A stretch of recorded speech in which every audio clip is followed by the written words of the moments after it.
Пред малку заврши редовната годишна средба на Коалицијата за подобра Македонија. Како што знаете, секоја година имаме две редовни, полугодишна и годишна средба на Коалицијата за подобра Македонија и понекогаш кога има потреба имаме и други дополнителни средби. Како што е вообичаено, на секоја годишна средба ги разгледуваме нашите резултати и постигнувања во текот на тековната година и разговараме за следната година, за она што треба да се случи, за она што имаме ветено на граѓаните, за проблемите, за она со што треба да се соочи државата, бидејќи сме коалиција која што е коалиција на власт. Така што, од тој аспект, можем да кажам дека во глобала кажано, оваа година и покрај многу предизвици, и покрај многу проблеми со кои што се соочивме, многу од нив тешко предвидливи, сума сумару годината беше успешна. Таа тргна со некои моменти кои што беа тешко предвидливи, меѓутоа во текот на годината се преземаа чекори кои што на некој начин решија голем дел од проблемите. 2011 година беше година во која што Република Македонија доби потврда на препораката од Европската унија, препорака која што ја добивме во 2009-та, потоа имавме потврда во 2010-та и сега втор пат потврда на препораката, што укажува дека реформите во најголем дел беа изведени, онака како што требаше да бидат изведени. Ние бевме фокусирани на реформите во оваа година. Реформи кои што треба да го подобруваат постојано квалитетот на живот на граѓаните и тоа е нашата главна цел. Реформи во многу области, тргнувајќи од економијата, здравството, образованието, земјоделието и сите други области. Година во која што земјата имаше вонредни избори, година во која што имавме успешно организирани избори во Република Македонија, парламентарни избори по кои што се формираше влада. Година во која што Македонија доби судска пресуда пред Меѓународниот суд во Хаг за спор кој што се води подолг период, кој што во секој случај во иднина ќе ни биде од помош. Година во која во сите сектори се направи значаен напредок. Во здравството се набави огромна опрема за граѓаните на Република Македонија, се направија многу реконструкции на болници, исто така се донесе долго очекуваната минимална плата, се направи договор помеѓу трите страни, синдикатите, работодавачите и владата. Година во која во еден дел, во делот во кој што може да се каже беше веќе во завршување светската економска криза, а не беше започната должничката криза, Македонија покажа дека има капацитет во едни нормални услови веднаш да направи раст од 5% и над тоа, така да во првите 6 месеци имавме 5,2% раст на економијата. Се разбира, во втората половина веќе почна да се чувствуваат проблемите кои доаѓаат од должничката криза во Европа, така што ќе има забавување на растот во тој дел. Година во која што се постигнаа многу успеси и во образованието, многу реформи се направија таму, многу набавки се направија кои што ќе им помогнат на учениците, на студентите, се набавија огромен број на лаборатории, се направија многу чекори. Година во која што направивме добри успеси во многу полиња и година во која што останаа и некои проблеми за решавање во иднина, се разбира, ќе останеме фокусирани на нив, започнавме реформи во јавната администрација, започнавме реформи во судството, реформи во други области кои што деломно се завршени, но останува уште да се дозавршува, односно да се доработува. Се разбира, бевме фокусирани на следната година, 2012 година, година која што исто така пред нас носи многу предизвици. Останува како главен проблемот со блокадата од страна на Грција, меѓутоа и должничката криза во Европа, која е нашиот главен извозен пазар. Значи, 90% од нашиот извоз оди во Европа, од кои што 60% е во Европската унија, 28% оди во околните земји кои што не се членки на Европската унија, но и тие се дел од Европа и тие се целосно конектирани и поврзани со земјите членки на Европската унија, така што може да се каже дека нашата економија има висока корелација со европската економија и во тој контекст постои загриженост околу тоа како ќе се развива европската должничка криза. Добро е што Европската унија донесе одредени одлуки неодамна, со кои што се надеваме дека ќе се влијае на завршување на таа криза или ќе се скрати периодот на таа криза.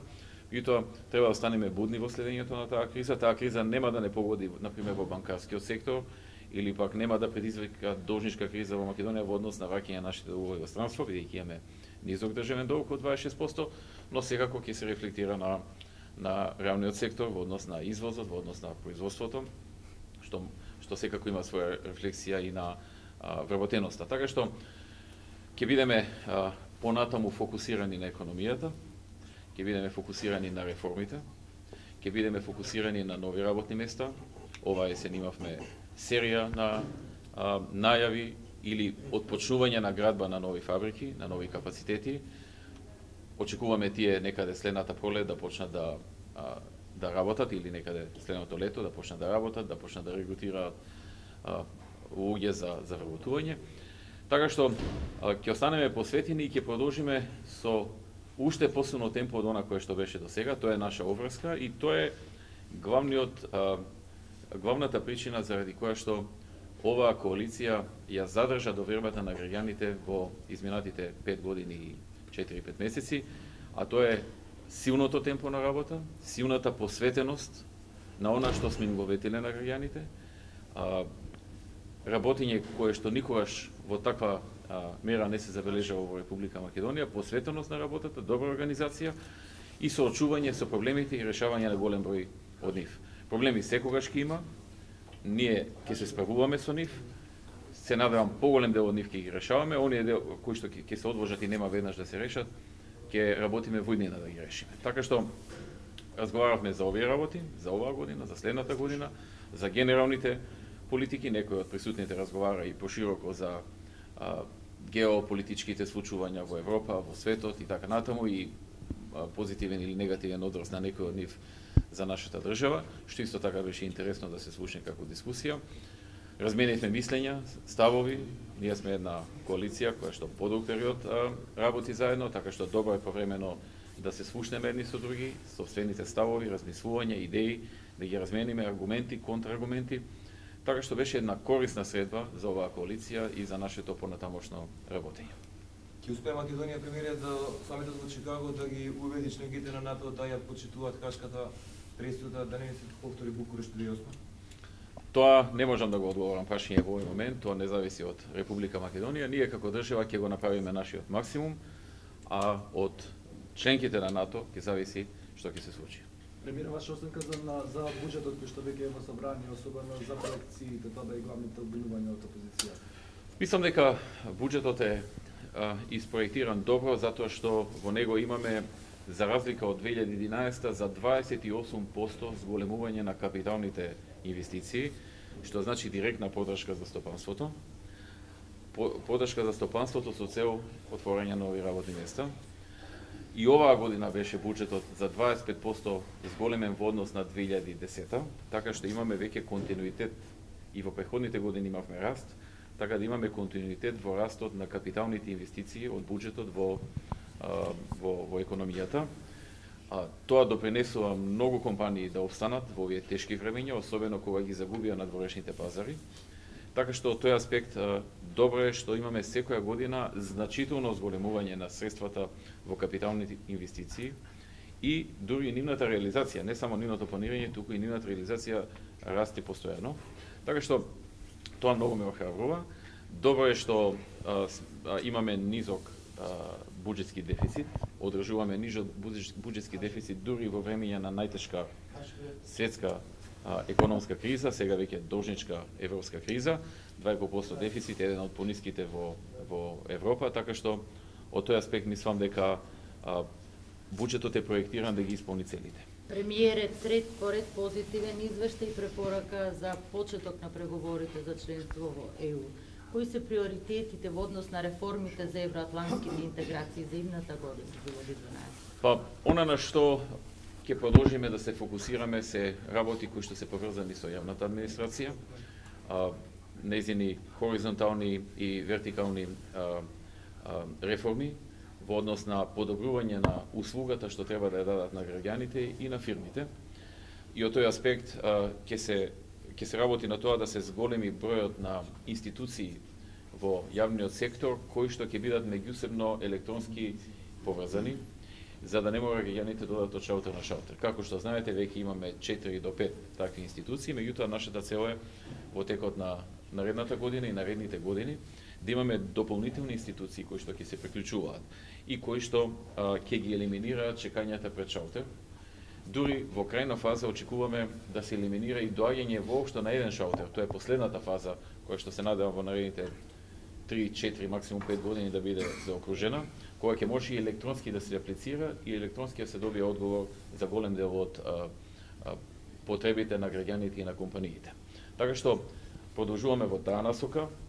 Проектот Интероперабилност, кој што е еден од најкрупните проекти во јавната администрација, ќе добие повеќе на внимание, ќе се обидеме повеќе институции да ги приклучиме и што помалку граѓани додат на различни државни шалтери да собираат различни документи за да дојдат потоа на еден и да побараат некоја дозвола или некој решение или некоја одлука или слично кој што им следува.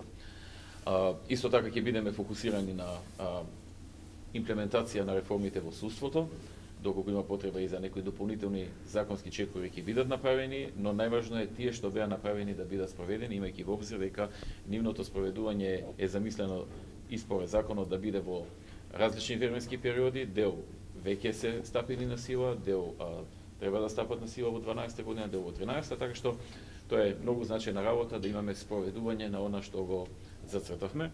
Се разбира ќе бидеме фокусирани на другите реформи, на економските реформи, на политичките реформи, на оние кои што понатаму ќе се одвиваат, така што ќе останеме во фокусот на она што ни е зацртано. За вашиот друг коалицијски партнер ДУИ. Досега не слушнавме осуда од ДУИ за неупотребата решењето на терминот македонски од извештајот на Европската комисија. А имаме една изјава денеска во лајнот од паролот Бујар Османи дека доколку и до година не го содржи извештајот зборот македонски, за нив не е проблем, тие би го прифатиле, тоа е реакција на говорот. Не сум ја слушнал таа изјава и не може да ја коментирам. Дали добивте одговор од Самарас на вашата покана за средба? Од кого? Од Самарас. Не сум добил. Ги повикувате грчките политичари да седнат на преговарачка маса, меѓутоа не гледаме никакви реакции од таа. Жалам што е така. Жалам што е така. Дали на маса беше отворено прашањето за државно политички совет, идеја која денови ја базираше на вашиот коалицијски партнер? Да, не беше денеска отворена таа тема, меѓутоа мислам дека намерата на господинот Тријанов е позитивна, сака да се зајакнат и да се искористат сите потенцијали во општеството, сега дали во таа форма или во некоја друга форма треба да се проанализира.